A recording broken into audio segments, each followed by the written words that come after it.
오늘 저희가 읽은 이 본문 말씀을 보면 어떠십니까? 말씀이 어떠셨나요? 바울이 하나님을 찬양하고 하나님 너무 놀랍다.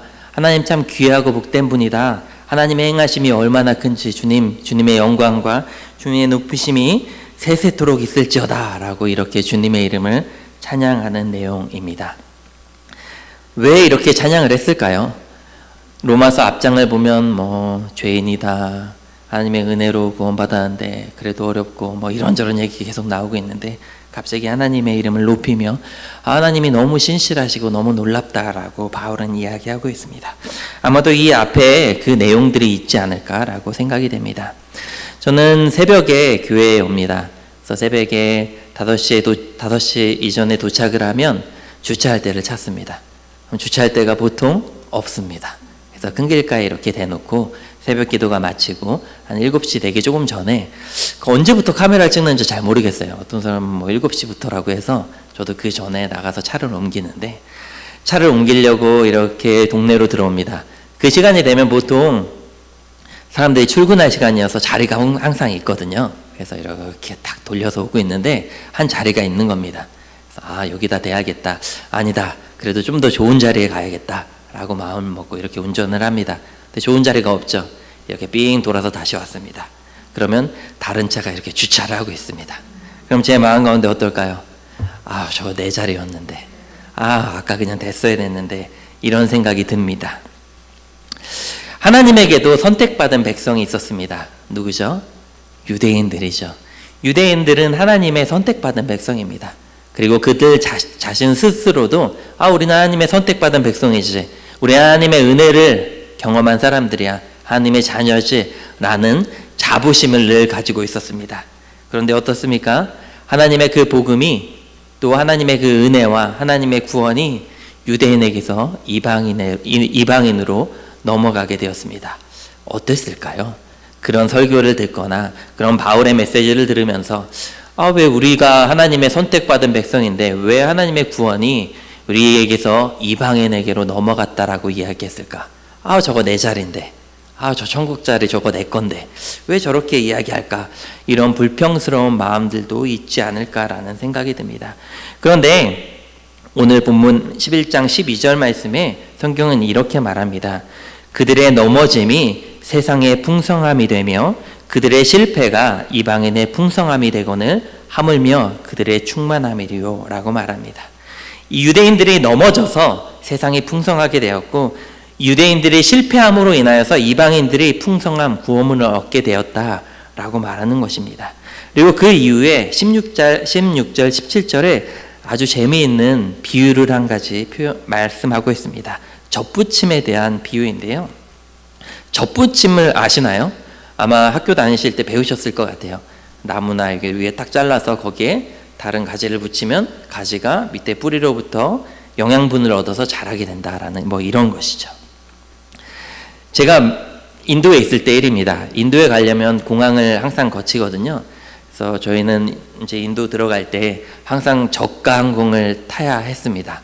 그래서 그 중에 가장 저렴했던 항공을 타는데 이게 불편한 게 뭐였냐면 말레이시아를 거쳐가는데요. 말레이시아에서 내려서 짐을 또 내렸다가 또 다시 짐을 실어야 되는 거예요. 너무 불편합니다. 근데 한 번은 비행기를 타고 딱 내려서 말레이시아에서 짐을 옮기려고 하는데 거기에서도 이미그레이션에서 체크를 하거든요. 근데 줄이 너무 긴 거예요. 예전에 한번 그랬던 경험이 있었는데 한 2시간을 줄 서 있었습니다. 그 이미그레이션을 통과하려고. 이걸 어떻게 기다려야 되냐라고 생각을 하고 있을 때 저쪽에 갑자기 누가 저를 이렇게 부릅니다. 이쪽으로 오시라고. 그래서 저는 갔죠. 모르고 갔습니다. 부르니까 갔죠. 좋은 일 있나 해서 갔는데 이쪽으로 오시라고, 여기로 가시면 된다고 하시면서 바로 이미그레이션을 통과하게 하는 겁니다. 이유가 뭐였을까요? 저희 아이가 있었기 때문입니다. 그때 저희 막내가 정말 애기였거든요. 1년도 안 된 아이여서 애기 아빠 일로 오시라고, 애기 엄마랑 애들하고 같이 오라고. 그래서 저희는 기쁘게 이렇게 그쪽을 지나가게 됐습니다. 그 후부터 저는 먼저 이미그레이션 갈 때 저희 아이를 딱 앞에 들고 갑니다. 저 애기 아빠다 라고 가게 되죠. 이렇게 은혜를 경험하는 것이죠. 뭔가 내가 누구의 어떤 상황 가운데 있을 때 그 상황을 통해 내가 누리게 되는 것입니다. 젖붙임도 그런 것 같습니다. 내가 좀 약해서, 뿌리가 약해서 가지를 통해서 젖을 붙이면 열매가 나는 것입니다. 그럼 제가 여러분에게 한번 질문을 드리고 싶습니다. 만약에 사과나무에 가지가 있었습니다. 그래서 이 가지를 잘라서 포도나무는 없죠? 네. 포도나무죠. 포도나무에 이렇게 젖붙였다고 한번 생각해 봅시다. 그러면 젖붙인 이 사과나무에는 뭐가 열릴까요? 뭐가 열릴까요? 사과가 열리겠죠. 사과 가지니까요. 가지는 사과 가지고 뿌리는 에너지, 영양분을 뿌려 올리기 때문에 당연히 사과나무는 사과가 열리게 됩니다. 근데 오늘 성경 말씀에는 참 재미있는 표현을 하십니다. 좋은 감람나무가 있습니다. 그리고 돌 감람나무가 있습니다. 그리고 좋은 감람나무에 뿌리가 있죠. 그리고 이 뿌리가 있었는데 그게 잘라지고 거기에 돌 감람나무에 가지를 잘라서 붙였습니다. 그럼 뭐가 열리겠습니까?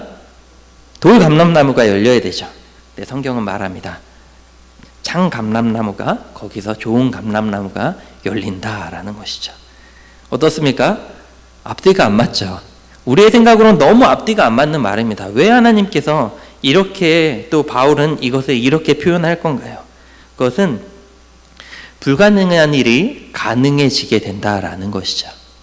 하나님의 은혜는 당연한 것이 당연하게 되는 것이 아니라 불가능한 것을 가능하게 해주신 것이라는 것입니다. 그러면서 말씀하시는 것이죠. 이스라엘에게서 유대인에게로 하나님의 그 구원이 흘러갔는데 이것은 너희가 잘해서가 아니야. 이방인들아 너희가 잘해서가 아니야 라는 것입니다. 그 시대, 당시 로마 시대 이방인 그리스도인들의 마음은 어땠을까요? 유대인들을 바라보면서 처음에는 저들이 가지고 있는 좋은 지식들, 저들이 있는 배경을 통해 듣는 예수 그리스도의 복음, 그것을 들으면서 배웠겠죠. 그러면 시간이 지나면서 한편으로는 불평이 들었을 수도 있을 것 같습니다. 저들은 왜 이렇게 잘난 척을 하지? 쟤들은 예수님 죽인 애들이잖아 라는 생각들이 들 수도 있을 것 같습니다. 우리가 하나님의 은혜로 받은 건데 우리가 더 열심히 있는 거 아니야? 아니면 우리가 구원받은 하나님의 특별한 자녀들 아니야? 그런데 바울은 이야기하는 것이죠. 너희의 특별함도 아니다. 그것은 온전히 주님의 은혜라. 그러면서 오늘 본문 18절 말씀에 말합니다.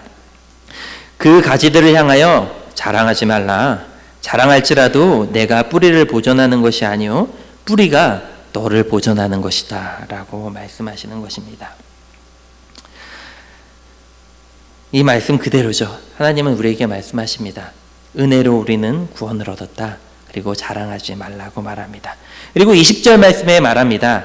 그들은 믿지 아니함으로 꺾이고 너는 믿음으로 섰느니라. 높은 마음을 품지 말고 도리어 두려워하라 라고 말합니다. 무엇입니까? 겸손하라는 것입니다. 우리가 하나님께 은혜를 받은 것은 교만한 일도 아니고 자랑할 일도 아니다. 그냥 우리는 주님께서 주시는 거저 받은 은혜로 구원을 받은 것이다 라고 말씀하고 있습니다. 그렇게 주님은 주님의 은혜로 우리를 구원하셨죠. 그렇다면 주님께서는 유대인들을 버리셨을까요? 근데 오늘 말씀해 보니까 11장 2절에 성경의 한 인물을 말하고 있습니다. 그 사람은 누구입니까? 엘리야입니다. 여러분 아합 왕이라는 왕을 아십니까? 이스라엘, 북이스라엘의 7번째 왕이었습니다. 그의 아버지는 오므리라는 사람이었습니다. 아마 이때는 나라가 되게 강대했던 것 같습니다. 문헌에 의하면 당시에 북이스라엘을 오므리의 나라라고 불렀다고 합니다. 성경에는 오므리라는 인물이 많이 나오지는 않는데요.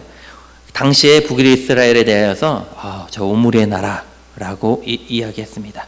남유다는 뭐라고 이야기했죠? 보통 다윗의 나라 뭐 이렇게 표현할 수도 있겠죠. 그만큼 강대했던 나라였습니다. 그리고 교역도 많이 활발하게 일으켰던 그런 왕이 바로 오므리입니다. 그리고 그 다음에 왕이 아합 왕이죠. 그리고 이 사람은 좋은 왕으로 나라를 잘 다스릴 수 있었지만 이세벨이라는 자매와 정략 결혼을 맺게 되죠. 그리고 이세벨은 시돈이라는 나라의 왕의 딸이었습니다. 근데 이 시돈 왕의 이름이 엘바엘입니다. 이 뜻은 뭐냐면 바알의 제사장이라는 뜻입니다. 바알을 이름만 들어도 아시겠죠? 얼마나 바알을 잘 섬겼는지. 그리고 이 딸이 아합 왕과 정략 결혼을 하게 됩니다. 어땠을까요? 성경을 보시면 잘 아시겠죠? 엘리야 때 얼마나 엘리야가 고생을 했고 얼마나 많은 유대인들이 하나님을 떠났는지 보면 알 수 있을 것입니다. 아마도 수많은 산당을 세웠겠죠. 그리고 바알을 섬길 수 있도록 본인이 힘쓰고 또 남편을 닥달하고 이러면서 이스라엘은 바알을 섬기는 북이스라엘은 그런 나라가 됩니다. 그런데 참 안타까운 것은 그렇게 바알을 섬기는 나라만 되었으면 그냥 자기네 나라에서 그쳤으면 그랬으면 그나마 낫을 텐데 이 이세벨과 아합에게는 딸이 한 명 있었습니다. 아달랴라는 딸이었는데요. 이 딸이 남유다 왕이었던 여호람과 또 정략 결혼을 맺습니다. 이렇게 아합과 남유다가 이렇게 협력해서 다른 나라를 전쟁을 도우니까 돕고 나서 우리 이렇게 하자 해서 둘이 결혼을 하는데요. 이 아달랴도 아주 독실한 사람이었습니다. 또 자기 이 남유다에 가서 또 산당을 세우고 이렇게 바알을 섬기는 나라가 되게 됩니다. 근데 또 그것만 해도 참 안타까운데 그것만 해도 욕먹을 일인데 많은 제사장들을 쫓아내기까지 합니다. 많은 제사장들과 많은 하나님을 섬기는 사람들을 쫓아냈던 그 아합 왕에 의해서 정말 그 땅에는 하나님을 섬기는 사람이 한 명도 남아있지 않은 것처럼 보입니다. 그래서 엘리야가 이야기하죠. 외롭다. 저 혼자 싸우는 것 같다. 그리고 주님은 뭐라고 말씀하시죠? 아니다. 내가 너를 위해 예배해둔 사람들이 있다. 그러면서 오늘 본문에도 그 말씀이 나오고 있습니다. 11장 말씀인데요. 하나님이 그 미리 아신 자기 백성을 버리지 아니하셨다. 너희가 엘리야를 가리켜 말한 것을 듣지 못하였느냐? 그러면서 말씀하시죠. 4절에 바알에게 무릎을 꿇지 아니한 사람 7,000명을 남겨두었다 하셨으니 라고 말합니다. 하나님은 그때도 남겨두셨다라는 것이죠. 그리고 바울은 이 말씀을 인용하면서 이야기합니다. 유대인들의 죄악이나 유대인들을 하나님께서 버리셨지만 아니다. 완전히 버린 것이 아니라 하나님은 기억하고 있다.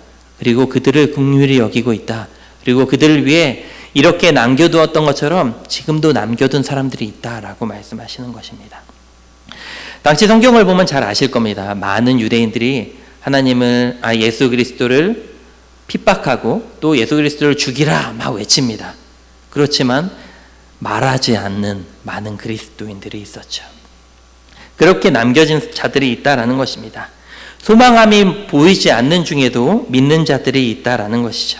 예수님을 다 잡아 죽이고 넘겨주고 하는 유대 사회이지만 믿는 자들이 남아있다라는 것입니다. 그리고 오늘 본문 말씀에 11장 26절부터 27절 말씀에 이렇게 말씀하고 있습니다. 그리하여 온 이스라엘이 구원을 받으리라 기록된 바 구원자가 시온에서 오사 야곱에게서 경건하지 않은 것을 돌이키시겠고 내가 그들의 죄를 없이 할 때에 그들에게 이루어질 내 언약이 이것이라 함과 같음이라. 복음으로 하면 그들이 너희로 말미암아 원수되는 자요 택하심으로 하면 조상들로 말미암아 사랑을 입은 자라. 하나님의 은사와 부르심에는 후회하심이 없느니라 라고 말합니다. 이스라엘이 그렇게 주님을 떠나고 또 예수 그리스도를 핍박했지만 바울을 통해 이야기하시는 것은 무엇입니까? 예수 그리스도 그리고 우리 하나님의 부르심에는 후회함이 없다라는 것입니다. 유대인들을 선택하신 것에는 후회함이 없다라는 것이죠. 하나님이 왜 유대인들을 선택하셨을까? 그리고 그들에게 어떤 모습을 보이셨을까? 그리고 하나님이 그들에게 원하시는 것은 무엇이었을까? 한번 생각해 보게 됩니다. 그런데 이스라엘 백성들의 첫 마음, 하나님을 향한 첫 마음은 어떤 것이었을까요? 그리고 하나님이 보실 때 저 유대인의 모습은 참 귀하다. 유대인들 모습 참 멋지다. 쟤네 나를 정말 잘 섬기는구나 라는 모습은 어떤 것이었을까요? 성경을 보니까 예레미야 2장 1절과 2절 말씀에 이런 말씀이 있습니다. 여호와의 말씀이 내게 임하니라 이르시되 가서 예루살렘의 기회에 외칠지니라. 여호와께서 이와 같이 말씀하시기를 내가 너를 위하여 내 청년의 때의 인애와 내 신혼 때의 사랑을 기억하노라 라고 말합니다. 너희가 청년의 때, 너희가 신혼, 나와 이렇게 막 가족을 이룬, 우리가 나의 자녀가 된 그때를 기억한다 라고 말합니다. 그리고 그때가 언제냐? 곧 씨 뿌리지 못하는 땅, 그 광야에서 나를 따랐음이니라 라고 말합니다. 여러분 잘 아시죠? 광야의 때 이스라엘 백성들이 하나님께 어떻게 했는지를 아십니까? 다들 너무 잘 아시죠? 근데 그것을 보고 하나님께서 그때 그 광야의 때 나를 따른 것을 내가 기억한다 라고 말하고 있습니다. 그때의 모습은 어땠습니까? 불평했죠. 왜 이렇게 여기까지 데려오셨을까? 우리의 신을 달라. 왜 물 안 주세요? 밥 안 주세요? 고기 먹고 싶어요. 죽겠다. 집에 돌아갈래요. 이랬던 유대인들의 모습입니다. 이스라엘 백성들의 모습이시죠. 그리고 어떻습니까? 이스라엘 백성들은 불기둥과 구름기둥으로 하나님께서 인도하셨습니다. 그리고 수많은 사람들이 있었죠. 청년만 다 하면 한 100만 명 이상이 됐을 것 같습니다. 그리고 그들을 하나님께서 구름기둥과 불기둥으로 인도하시죠. 그때 그들이 어떻게 떠났을까요? 늘 기쁘게 불기둥 나왔으니까 떠나야겠다. 잠자다가 불기둥 간다. 움직여야겠다. 구름기둥이 가네. 처음에는 그랬을 것 같아요. 처음에는 하나님께 막 혼나고 이랬으니까 내가 주님 말 잘 들어야지. 그런데 시기가 지나면서 또 지금 움직이는구나. 짐 싸야 되고, 성경에 보니까 그 하나님의 궤가 이스라엘 백성들이 짐을 싸고 따라가는 길이 한 3일 길 정도 걸렸다라고 얘기하거든요. 그 말은 뭐냐면 불기둥이나 구름기둥이 올리면 일단 궤가 움직입니다. 하나님이 인도하시니까 인도하심을 궤가 따라야겠죠. 그러면 레위인들은 하나님의 그 성막을 또 정리해야 되고, 이스라엘 백성들은 자기의 짐 정리해야 되고, 화장실 팠으면 화장실 메꿔야, 안 메꾸면 누가 오다가 똥 밟고 이럴 거 아니에요. 화장실 메꿔야 되고 막 짐 싸고 이렇게 또 움직이는 데가 있어서 앞 사람이 다 준비를 못하면 뒤에 사람이 아무리 준비를 해서도 갈 수가 없습니다. 그 시간이 한 3일 정도 걸린 것 같습니다. 3일 정도라고 성경은 말하고 있으니까요. 그 시간들을 막 싸고 이제 떠났는데 또 탁 멈춰 있으면 이거 또 가서 하고, 여러 가지 불평하는 마음들이 있었을 것 같습니다. 그런데 성경은 또 예레미야를 통해 하나님께서 예레미야 선지자에게 말씀하시는 것은 그때 그들이 광야에 따랐던 것들을 내가 기억한다. 그때가 너무 좋았다 라고 말하는 것입니다. 여러분이라면 어떠실까요? 그때가 좋으신가요? 그때가 좋으실 것 같나요? 내 말도 잘 안 듣는데, 불평하는데 왜 그때가 주님은 좋으실까? 좀 고민해 보게 됩니다. 근데 성경 말씀을 보니까 하나님께서 이스라엘 백성에게 주셨던 10계명의 첫 계명이 그 해답을 주는 것이 아닐까라고 생각이 듭니다. 다들 잘 아시는 10계명의 첫 번째 계명은 무엇이죠? 넌 나 외에 다른 신을 섬기지 말라 라죠. 근데 성경은 그렇게 표현하고 있지 않습니다. 출애굽기 20장 3절 말씀에 보면 이렇게 말합니다. 너는 나 외에는 다른 신들을 내게 두지 말라 라고 말합니다. 섬기지 말라가 아니라 본문에는 두지 말라라고 말합니다. 근데 이게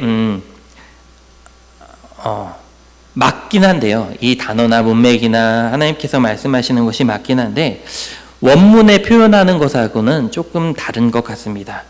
이것을 좀 더 잘 원문에 따라서 표현하고 있는 것은 표준 세번역 성경이 더 잘 표현하고 있는 것 같은데요. 이렇게 표현하고 있습니다. 너희는 내 앞에서 다른 신들을 섬기지 못한다 라고 말합니다. 나 외에 다른 신들을 내게 두지 말지니가 아니라 너희는 내 앞에서 다른 신들을 섬기지 못한다 라고 말합니다. 여기에 쓰인 너와 나라는 표현을, 이 너와 나를 가지고 왔던 원어의 말은 파님이라는 말입니다. 그 말의 뜻은 뭐냐면 얼굴이라는 뜻입니다. 내 얼굴과 너희 얼굴 사이에 다른 신을 두지 말라라는 것입니다. 그 말은 무엇입니까? 나와 너희 사이에 다른 신이 없었으면 좋겠다. 내가 너희와 만났으면 좋겠다라는 것입니다.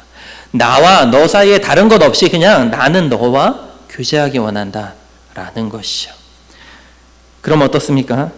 이 광야의 모습들은 어떻습니까? 불평하죠. 왜 이렇게 힘들고 지치고 불평합니다. 근데 그들의 삶은 어떻습니까? 완전히 하나님 앞에서 거하는 삶이죠. 원하든 원치 않든 주님이 가라면 가고 멈추라면 멈추고 또 예배하라면 예배하고 제사하라면 제사하고, 그것이 이스라엘 백성들의 삶이었습니다. 그리고 주님은 말씀하시는 것이죠. 그때가 너무 좋았다. 그때 너무 기뻤다. 나 그때를 기억한다 라는 것입니다. 하나님이 우리에게 원하시는 것은 무엇일까요? 하나님이 우리를 구원해 주셨는데, 우리가 하나님으로부터 은혜를 얻었는데 하나님께서 우리에게 원하시는 것은 무엇일까요? 그것은 이것이라고 생각합니다. 우리가 주님 앞에 나아오는 것이죠. 다른 어떤 것이 아니라 그저 내 앞에 다른 어떤 것이 그 사이에 끼지 않고 너와 나 사이에 그냥 우리 둘이 교제했으면 좋겠다라는 것입니다. 제가 청년부 학생들과 함께 성경 공부를 하면서 기도하자라고 하고 기도하는 것들에 대해서 나눕니다. 그러면서 함께 우리 기도하면서 함께 마음도 나누고 하자 이런 이야기를 하는데, 기도할 때 우리의 생각 가운데 들어오는 잡생각들이 때때로 있는 것들을 보게 됩니다. 그러면서 묻습니다. 너 기도할 때 무슨 생각 들었니? 다른 잡생각이 들었다고 이렇게 이야기합니다. 그래서 제가 이야기했습니다. 너 그거 너의 기도를 방해하는 거야. 난 하나님께서 그것을 너에게 깨닫게 해주신다고 생각해. 너가 그거를 내려놓기 위해서, 그거를 위해서 기도해야 될 것 같아. 이렇게 이야기했던 적이 있습니다. 우리가 하나님 앞에 나아갈 때 방해하는 것은 무엇입니까? 여러분이 기도의 자리에 나아갔는데 여러분의 생각을 분주하게 하는 것은 무엇입니까? 여러분의 예배 드리는 자리에 나아갔을 때 여러분의 생각과 마음을 분주하게 만드는 것은 무엇입니까? 우리가 그것에 대해서 한번 생각해 볼 필요가 있습니다. 제가 말씀을 공부하고 또 말씀을 준비하면서 새벽 기도가 참 귀하다라는 생각들을 참 많이 하게 됐습니다. 왜냐하면 대예배는, 또 주일 예배는 내가 원하지 않든 원하든 우리는 교회에 나옵니다. 내가 그리스도이니까 그래도 나와야지. 또 어쩌면 수요 예배나 철야 예배도 그럴 수 있을 것 같습니다. 내가 원해서 나오는 것 나오셨죠? 네, 나오실 때도 있지만 때때로 그래도 내가 목사인데, 그래도 내가 집사인데, 내가 권사인데 하나님 앞에 예배 자리에 빠지면 안 되지. 원하지 않지만 나올 때가 있기도 한 것 같습니다. 근데 새벽 기도는 그렇지 않은 것 같아요.